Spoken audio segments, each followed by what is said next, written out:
Bom, eu vou começar explicando temperatura. A temperatura tem a ver com o que a gente aprendeu no módulo passado em fisicoquímica, que é a parte da entalpia, tá? Então, quando a gente vai falar de temperatura,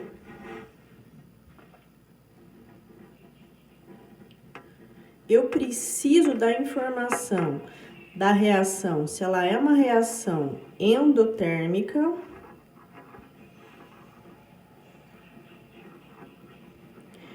ou se ela é uma reação exotérmica.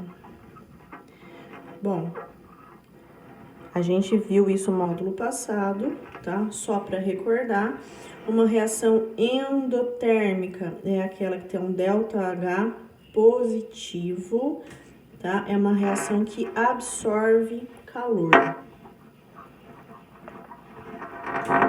E uma reação exotérmica é uma reação que tem um ΔH negativo e é uma reação que libera calor, tá? Isso é importante pelo seguinte: uma reação química, como eu disse, a temperatura sempre influencia uma reação química, tá? Falar que uma reação, um aumento da temperatura sempre vai aumentar a velocidade da reação, isso é verdade, tá? Mas isso não quer dizer que o aumento da temperatura vai favorecer a reação que você quer se a sua reação for uma reação em equilíbrio, tá? Precisa analisar qual dos sentidos, 1 ou 2, é uma reação, por exemplo, endotérmica. Porque a ideia é a seguinte, ó. Quando a reação é endotérmica, vai ajudar muito essa reação a acontecer se você aumentar a temperatura. Certo? Então, vamos imaginar o seguinte, ó. Você tem essa reação aqui, ó. A reagindo com B, em equilíbrio, sentido 1, forma C mais D. C e D reagem a partir do momento que eles se formaram, volta a ser A e B, tá? E aí, claro, como eu disse, né, a intenção de fazer uma reação química é sempre obter produto. Ninguém vai querer fazer uma reação química para obter reagente você já tem. Então, a gente vai pensar o seguinte, ó, se o sentido 1 for o sentido endotérmico, tá? E sentido endotérmico, o que vai acontecer? Ah, ele é favorecido pelo aumento da temperatura. Então, essa reação aqui, ó, com relação à temperatura, você vai aumentar o rendimento dela, vai aumentar o rendimento se você aumentar a temperatura. Por quê? Porque o sentido 1, que é o sentido que forma produto, tá? Ele é endotérmico, e uma reação endotérmica, o que ela acontece? Ela absorve calor. Para uma reação endotérmica acontecer, é necessário fornecer calor, tá? Então, se o sentido 1, que é o sentido de formação de produto, for um sentido endotérmico, aumentar a temperatura vai ser ótimo, porque você vai aumentar o rendimento. Uma coisa importante, ó. Se o sentido 1 é endotérmico, consequentemente o sentido 2 é exotérmico. Sempre, tá? Um é o oposto do outro. Ou seja, se daqui para lá eu preciso absorver calor para a reação acontecer, daqui para lá precisa liberar calor, tá? Um sentido é diferente do outro. Mas, imagina o seguinte, que você tem essa reação aqui, ó.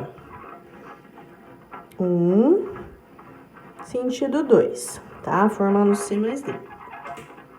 Vamos imaginar que essa reação aqui, o sentido 1 é exotérmico. O sentido 1 é exotérmico. Uma reação exotérmica é aquela que libera calor, tá? Então, agora, ó, eu mudei o exemplo, tá? Cada reação vai ser de um jeito. Vai ter reação que o sentido 1 é endotérmico, portanto, o 2 é exotérmico. Vai ter reação que o sentido 1 é exotérmico, portanto, o 2 é endotérmico, e assim por diante, tá? Isso aqui é uma coisa que vocês vão ter que observar em cada exercício. Então, nesse caso aqui, ó, se a minha reação tiver o sentido 1 exotérmico, você vai aumentar a temperatura? Não. Porque se você aumentar a temperatura, nesse caso aqui, o que vai acontecer? Aumentar a temperatura para uma reação que é exotérmica, você vai piorar demais o rendimento. Então, o que vai acontecer? O rendimento dessa reação aqui, ele vai lá embaixo, tá? Uma reação exotérmica, ela não precisa de calor, pelo contrário, ela libera calor, ela joga fora energia. Então, não tem sentido você fornecer energia para uma reação que não quer energia, tá? Então, se o seu sentido 1 é exotérmico e você aumentar a temperatura, o que vai acontecer com o rendimento? Vai piorar. Porque qual reação precisa de calor? A endotérmica. Então, se a gente aumentar a temperatura, qual reação vai ser favorecida? A reação inversa nesse caso, tá? Então, tem que prestar atenção nisso. Mas como que vai vir escrito no exercício? Normalmente vai vir assim, ó. A mais B, equilíbrio, C mais D, delta H mais. O delta H é mais, o exercício me deu. Mais é endotérmica. Tá? Sempre, a informação que o seu exercício deu vale para o sentido 1. Sempre. E aí, o 2 é o inverso do que ele deu.